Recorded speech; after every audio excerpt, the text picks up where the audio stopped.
So you should have seen the sweating off of Paul's forehead. He says, I'm never going to drive in Rome again. Welcome to this week's edition of the Weekly Travel Alert. I'm Steve Glenn.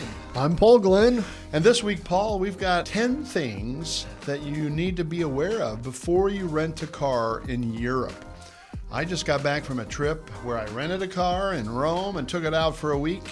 And I thought, boy, you know, there's a lot of things that people need to know about renting a car in Europe compared to renting a car in the U.S. It is very different. It's like an apple and an orange. And today we're going to cover those from 1 to 10. We'd like to thank Executive Travels, the sponsor of this program. I'm the chairman of the board. You're the CEO. And we've been doing these broadcasts now for about 3 or 4 months, haven't we? Yeah. And it's been a lot of fun.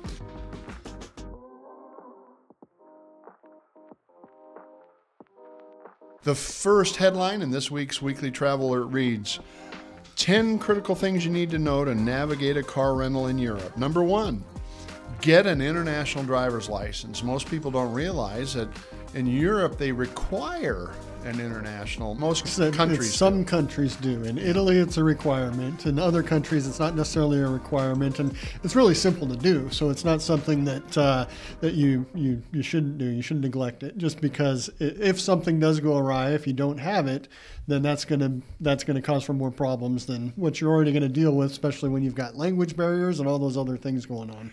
You know, I think it's $20, and it's just a little bit of a hassle. You got to go to a motor club and have photographs taken and pasted into this little booklet. Now, here's the irony.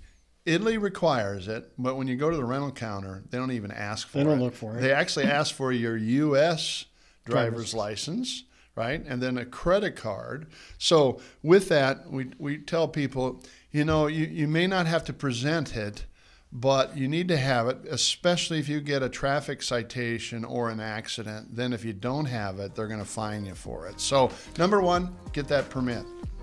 Number 2, there are minimum age requirements. Most people don't realize that car rental companies have a 21-year-old minimum age required. Domestically, a lot of them have it at 25. So actually, it's a little bit lower in Europe, as is with many other things. But yeah, it's something where you can't be a teenager and get over there. We get a lot of teenagers that'll go over and do school programs, and they'll be over there for a month, and they don't have access to renting a car to get out and explore, which is why the train systems and other transportation opportunities in Europe are so prevalent and useful. Yeah, and if you're basically under that age, you need to be training it or busing it, you bet. With that, number 3, the third headline of this week's Weekly Travel Alert reads, get ready to be flimflammed by the counter agent. Now, let me explain this. I got this reservation. I go to the counter. I said, I'm ready to rent my car. She looks at me and she says, you're a pretty big fella. Do you think you'll fit in this? And I said, well, I got an SUV it says it's 5 seats and 4 pieces of luggage. And she says, well, I think you need to get a bigger vehicle. She shows me this vehicle. I said, okay, let's do that. She puts up together the price. It was $400 more expensive than what I have. Now, here's to add insult to injury. So I said, no, I'm not going to spend that much money. I'm going to go with what I've got. I go out, and to get in what I was going to get into originally, and I got a Jeep. It was a good-sized Jeep. I fit in it well. I looked at what she tried to sell me. It was smaller. Smaller? Uh-huh. Yeah, and I thought, this is a flim-flam. But you got to be really careful, because what they do is they get paid to try to get the upgrade out of you, and they're going to do that in many different ways. So be very careful and be cautious of the size of vehicle, because you're going to be surprised. The size of vehicles in Italy or Europe are a lot smaller than the U.S., especially the trunk. So that's number 3 in this week's Weekly Traveler. Number 4, Paul, and this is one that people don't think much about. Insurance is very expensive on car rentals in Europe. And your insurance back here usually doesn't cover that, like sometimes it does in the States. So the headline reads, insurance is very expensive, and you're going to have to spend 25, 40, 50 euros a day for that insurance. Now, some credit cards have primary coverage. So like I have a Chase Reserve. Sapphire Yep. Reserve card that has primary coverage, and and secondary coverage as well. Now, I also tried to rent it on Amex, and it doesn't cover it in Italy. So I was really surprised. But what I did is self-insure because there's a $1,500 deductible. So I just said, hey, I'm covered with this card. I'm not going to spend $500 extra, $350 extra for this insurance. I'll take that self-insurance if it's done. And also, if you do that insurance in advance, sometimes it's a lot cheaper than buying it at the counter. And I think a key to that would be knowing what you're going to be utilizing the vehicle for. You know, I think our experience has been when you're out exploring the countryside in Europe, driving is very similar to what it is here in the States. It's when you try to go city center, then they're very aggressive in how they drive in Europe. So if you're going to be out countryside, then you shouldn't have any issues. But yeah, if you're going to go in that city, you're going to have some tight driving situations. Yeah, for very, sure. very tight. Number 5 in this week's Weekly Travel Alert reads, beware of tiny trunks to hold your luggage. Paul, people don't realize they go to Europe, they have a big old hunkin' checked on piece of luggage, and then they have a carry-on. These trunks, if there's 4 people in a car, they will hold 4 carry-ons, not luggage. I mean, so you're not going to fit that luggage in a 4-passenger car. It just will not work because the trunks are at least half the size of American trunks. I know when we were there with 3 of us, and we had a full-size car, and it was still tiny, and we pretty much all had carry-ons, I believe. It was tough, and we had a hatchback. So, even if you have a hatchback that's going to have a larger than standard trunk, it can be very tight. Yeah, so if you're going to travel to Italy, you better travel light because you're not going to fit all that luggage in that car.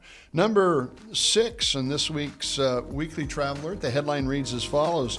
Most of the cars have manual transmissions. Now, I grew up on the farm. Okay, we're used to tractors with manual transmissions, old trucks with manual transmissions. But you city slickers, you may not have, of course, you grew up It's been a while, but I've had multiple manual transmissions, and they're fun. But I wouldn't want to relearn it in a country that I don't understand the signs on the side of the road, especially if you're going to a country where you're going to be driving on the opposite side of the road because it's going to be reversed as well. So a lot of things to consider. I'm booked for next month in Europe, and I'm going to go double check now to make sure that she's got a automatic transmission for me because, yeah, that's something that's definitely worth paying more just due to that.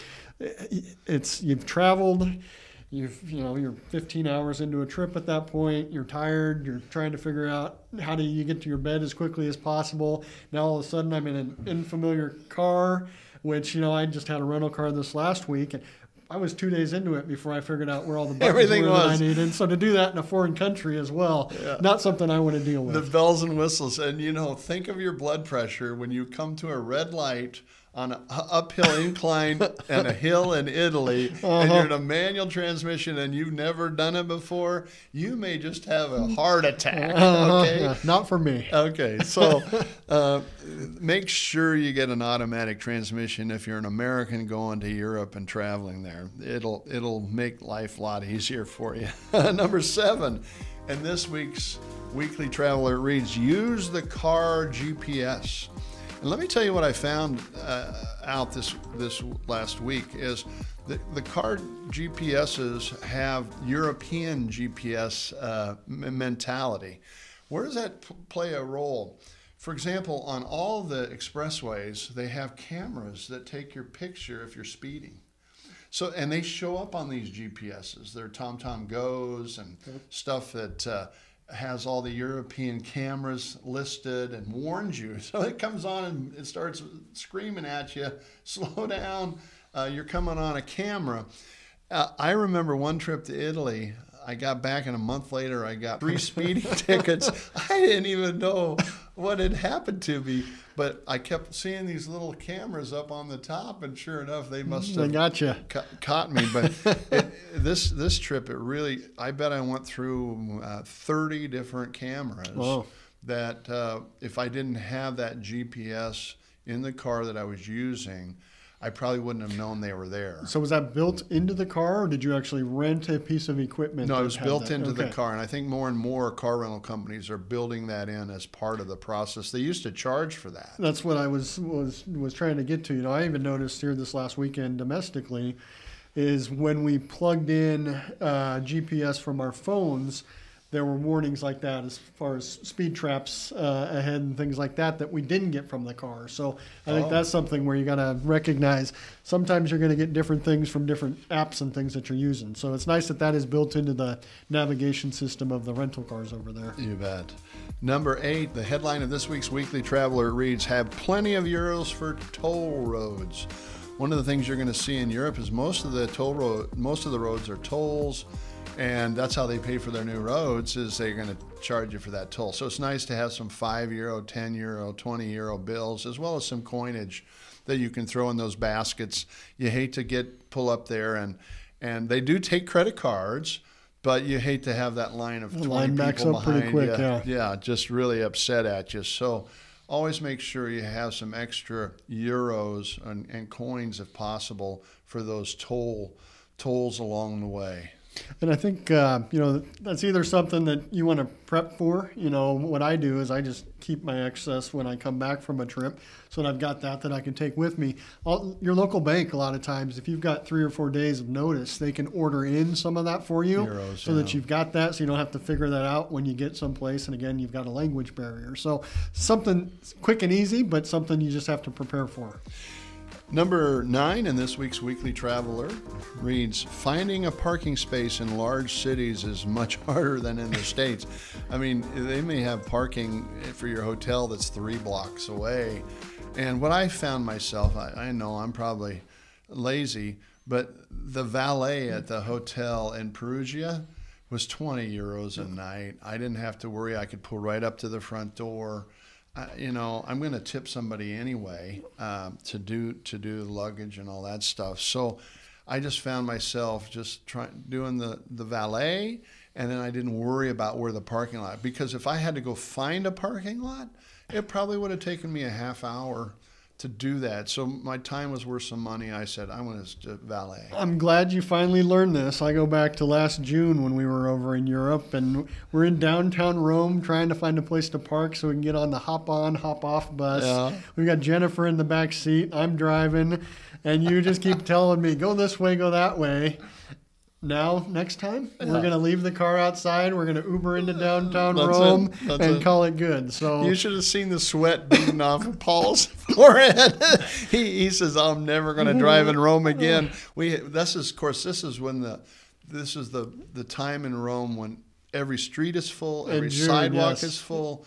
Everything is full. It's crazy busy in Rome. Well, I found if you drive the wrong way up a street, then you can get where you want to get. So that's a trick that I wouldn't advise everybody to do, but it worked for me until I realized I was going the wrong way. Well, that relates to headline number 10 in this week's Weekly Traveler. It says, "Beware of restricted travel zones."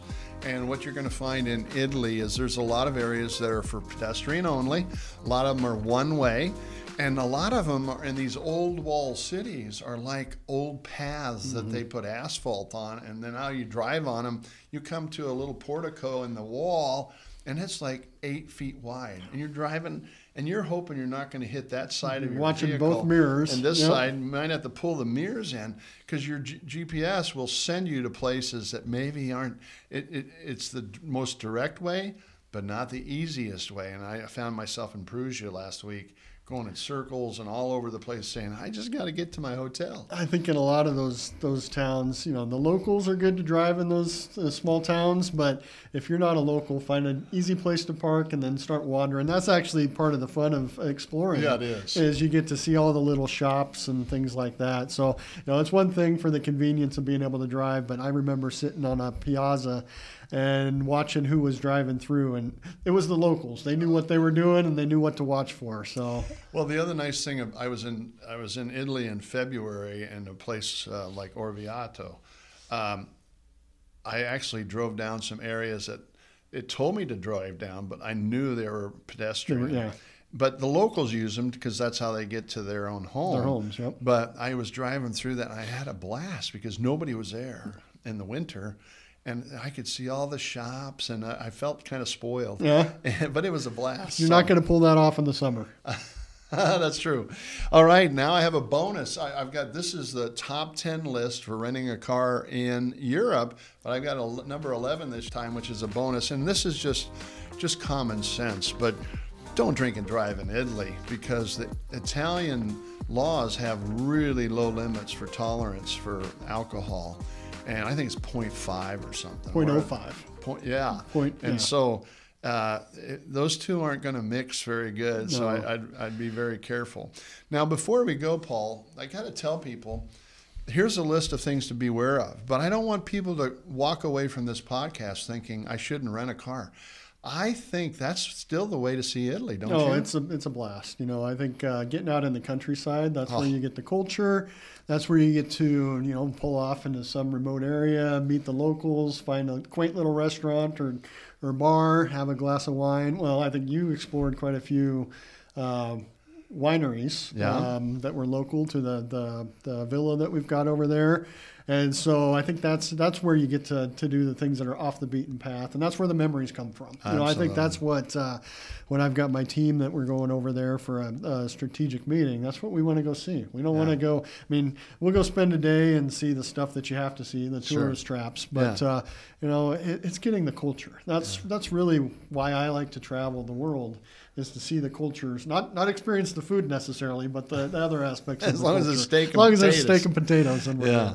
So I have to tell you, when I was there last week, I found a restaurant in a small walled city in Umbria, and a Città de Castello, and there was this restaurant there, and they presented me some beer, and it was Italian beer, and it was called Coca Mia. And I looked it up online, and it was in Gubbio, made in Gubbio on a farm. So I got in my car, and I went there right afterwards, and I said, I'm going to find out where they make this. It's the best beer in the world. After that, I found a little cheese place by Montone. Then I found 2 wineries that were right by there.